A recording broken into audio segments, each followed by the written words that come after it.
God damn. I'm Spencer, Yeah! and this is The Itch. I'm back. Yay, Justin! I just got done snorting coke. Ready to go! So, And we're here to review, just in time to review, what? White Knight. White Knight! There's a little game that came out recently. It hit the PS4, Xbox One, and Steam, Stomach. which is where I played it. I played it on the PC.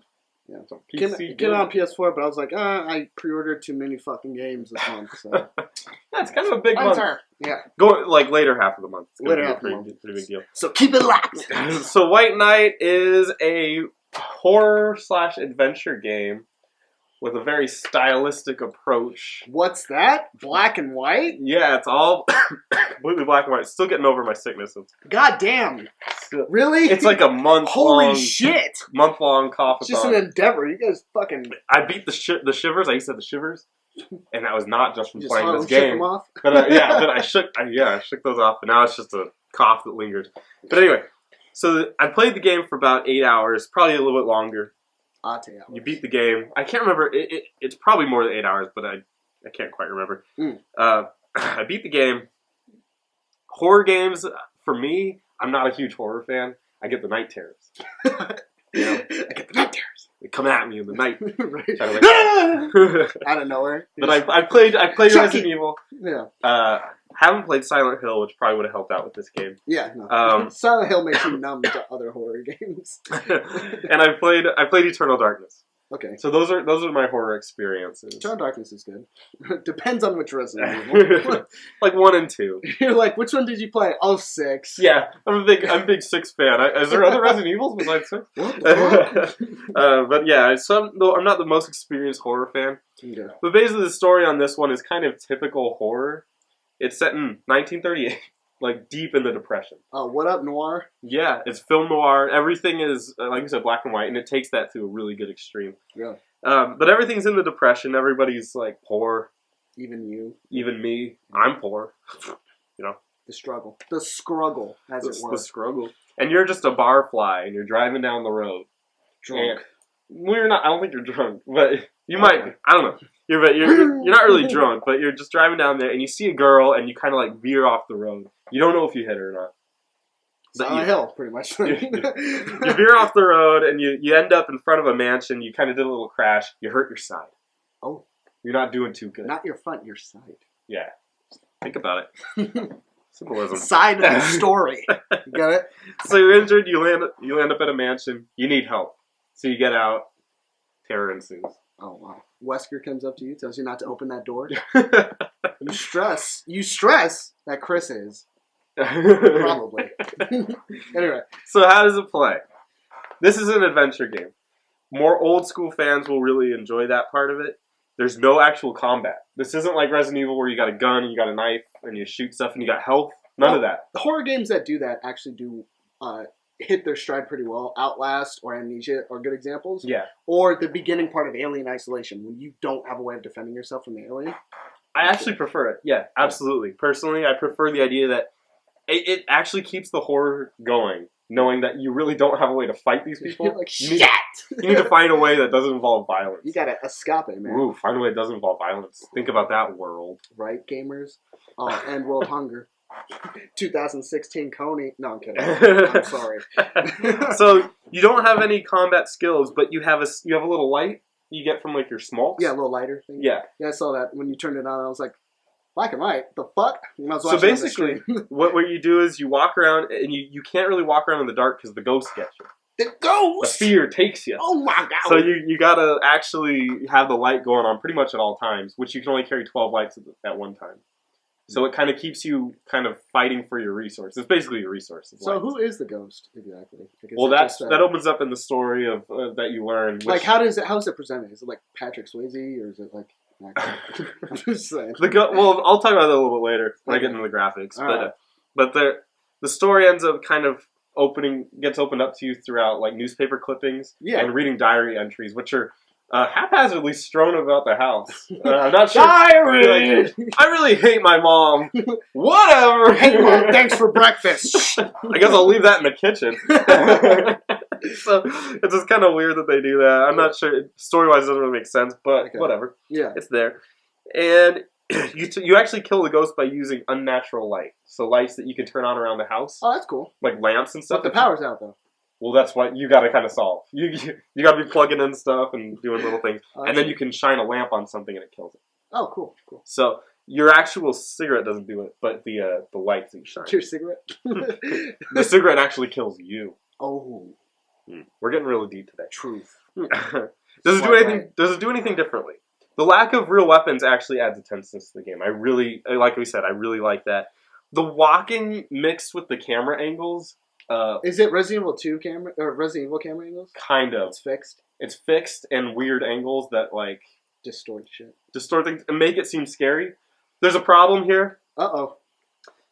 It adds a lot of tension when you do it, but some of that tension comes from me fighting the system. Me going like, what does up mean in this context of what I'm looking at? Because it doesn't always mean up. It means like sideways. So I can't tell you the number of times I've walked through a door and then the camera angle changes and then I walk back out. You're like, fuck! And it's so funny. Sometimes I walk into a room and there's a ghost right there that's really annoyingly placed. It's just right there. And then I'm like, I walk in and I go, whoop, nope. And then I just turn around and walk. Because once you change rooms, they don't follow you. Okay. So I'll just be walking in a room and just do a big circle and just walk back out. Like oh god. I can wait a couple minutes. So the gameplay has some flaws, but visually, this game is like a home run. It's all black and white. There's no gray. The only actual color comes from your cigarette light. And that comes out as like a yellow. But it melds beautifully with the gameplay. Because in the darkness, you're kind of fucked. But when you have the light, which you try to create as much white as you can throughout the world, that's when you're in like... Oh, symbolism. Yeah. It's very clever. Very clever. Doop, doop, doop. And the ghosts actually pop up, kind of contrast against that, as very ethereal. They're like... Whereas everything in the game is black and white and very edgy and straight lines and stuff, the ghosts are like mist. Okay. So they actually pop up in Shapeless, there. Yeah. And they're like very misty, like just a bunch of cigarette smoke or something. Yeah. And it's just misty, just going out there shooting stars at you. Yeah. But no, it's very creepy. Okay. It's intensely scary because it contrasts so much with the world that you're just like, what the fuck is that? The only downside of the graphics, I would say, is that when you actually die, it's just you waving your hands against the ghost, and the ghost like hits you like this. It kind of looks really silly. But other than that, it's immersion. Yeah. But other than that, it's really the visuals are probably one of the biggest reasons to play the game. Musical direction is more of a classic style. It's in one direction. Yeah, only one direction. Come on, guys, like, stay focused. And they have classic music that plays, like a jazzy female singer. Oh, really? Which is actually really good. It fits the mood perfectly. Yeah. And actually ties into the story. You see that a lot with indie games. They really have a good focus on musical direction. I mean, Transistor worked great. They hit it out of the park for it, which is really like bigger games. Take some heed on this. Yeah. I mean, some games kind of redefine a genre. Metal Gear Solid Rising, Rules of Nature was nobody played that one. So this, and then the sound of the game is it's very quiet with occasional little bumps and lightning, which is just typical horror fare. And there are audio cues for ghosts. It slowly gets more. Is that how it sounds? When they're far away, it's like when they're close. So trying to pantomime. I'm here. I am a ghost. So what are the pros of the game? Graphically, this game is a must-watch at the very least. Okay. At least give it like a couple minutes just to watch the visuals because it's something you're not going to see like anywhere else. Definitely check it out for the visuals. The gameplay is really unique in that there's no combat. That's something a lot of people aren't really used to. Yeah, it works good for like horror games, as we've stressed. Right. Great for horror games. And the story, if you're into a story not being told to you, you having to find it and piece it together, kind of like Metroid Prime, when I think about it. Metroid Prime did a really good job with this. This kind of follows that. Oh, you're playing those, aren't you? No. What the fuck? You need a Wii remote, and I don't have one. But I do have it in case I ever get one. Okay. I did buy it. But anyway, so the story in that delivery sense is really, really good. But you do kind of need to want to learn the story to know it. All right. So it can be a con too. What are the real cons? Very old school puzzle flow.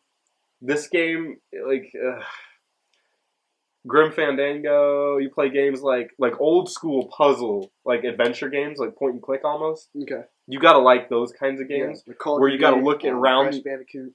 Not Crash Bandicoot. Nothing like any of those. I would say Rise. Son of Rose. You know, nothing like any of those, really. It's you gotta look at the environment and find anything that you can piece together to solve the puzzle. Geometry Wars. Which can take time.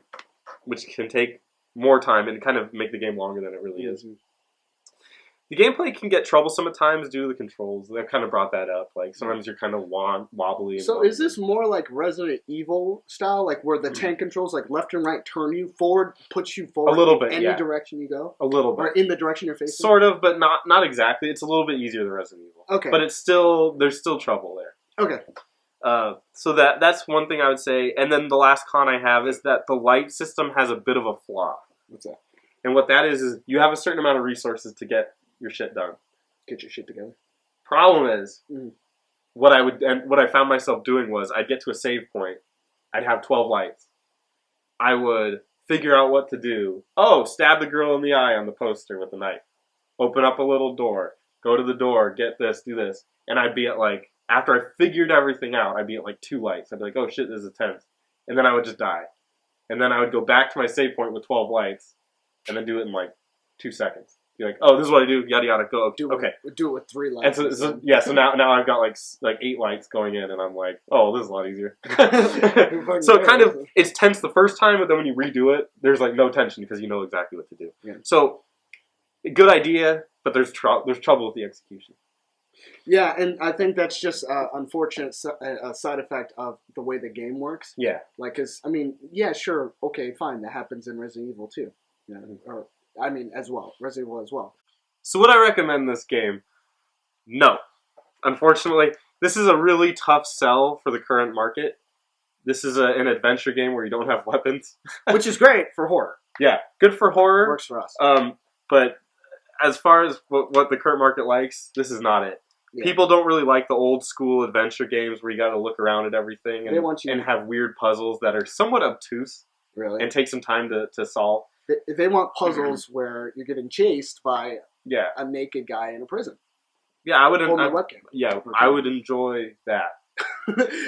Yes. Where do I sign up? So, I would call this a must watch. Okay. Try to find a video that kind of chops up the game into the biggest parts of it. Yeah. So you can get that kind of experience. But for most gamers, I would say just watch it for the beautiful graphics and the interesting story it gives, and move on with your life. Treat it like a weekly series. Your favorite CW show. Yeah, I love the CW. What does the CW have next? That's what I want to know. Exactly. Or your ABC Family. I have not one. I would recommend this game to somebody who can appreciate old school adventure games and who can treat this game as an adventure game that has horror elements. So not a horror game that's also an adventure. Anyone who's our age or older. Yeah, kind of. It's unfortunate. But that's how the market is. So, will I recommend it? No. I'm Spencer. And it's not recommended. And this is the Itch. Make sure you comment, like, and subscribe. We do new videos every week. We got a Twitch channel. This is the Itch, so make sure you check that out. Yes, we usually stream. We split it up to where producer Eric, who's just giving me the sexiest eyes, will do 2 days. I do 2 days. He does 2 days. They're all split up, so we like to keep you guys on your toes and shit. Yeah, so check that out and have a great day. Thanks for watching. See ya!